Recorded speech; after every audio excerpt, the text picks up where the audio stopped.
అంటే వారికి తెలియంది ఏంటంటే అంటే వారు ఏం దాచిపెడుతున్నారయ్యా అంటే వారి ప్రభుత్వం కూడా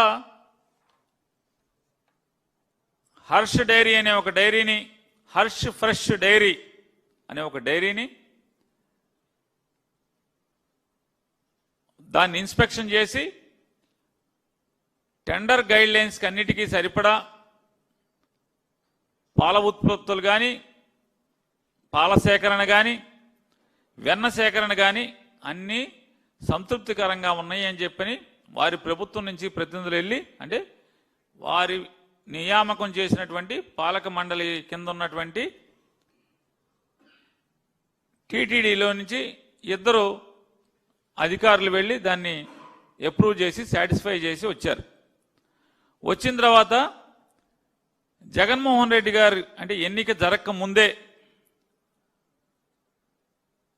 అంటే చంద్రబాబు నాయుడు గారి యొక్క అంటే ఆపద్ధర్మ ముఖ్యమంత్రిగా అంటే మాకేం సంబంధం, నిన్న మొన్న కేశవ్ గారు అన్నాడు మాకేం సంబంధం, ఫిబ్రవరి మాకేం సంబంధం అంటున్నాడు.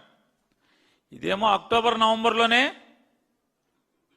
దాన్ని అప్రూవల్ ఇచ్చారు ఆ కంపెనీకి, ఫిబ్రవరి మాకేం సంబంధం అంటారు కేశవ్ గారు, నారా చంద్రబాబు నాయుడు గారు. 2019 ఫిబ్రవరి మాకేం సంబంధం అంటే మేలో కూడా మీరు కేబినెట్ మీటింగ్ ఎలా పెట్టారు? ఎలక్షన్ కమిషన్తో దెబ్బలాడి కేబినెట్ మీటింగ్ ఎందుకు పెట్టారు? ప్రభుత్వం యొక్క అంటే పరిపాలన గురించి సమీక్ష ఎట్లా చేశారు? కేబినెట్ చర్చ చేశారు, చాలా నిర్ణయాలు తీసుకున్నారు, చాలా నిర్ణయాలు తీసుకున్నారు.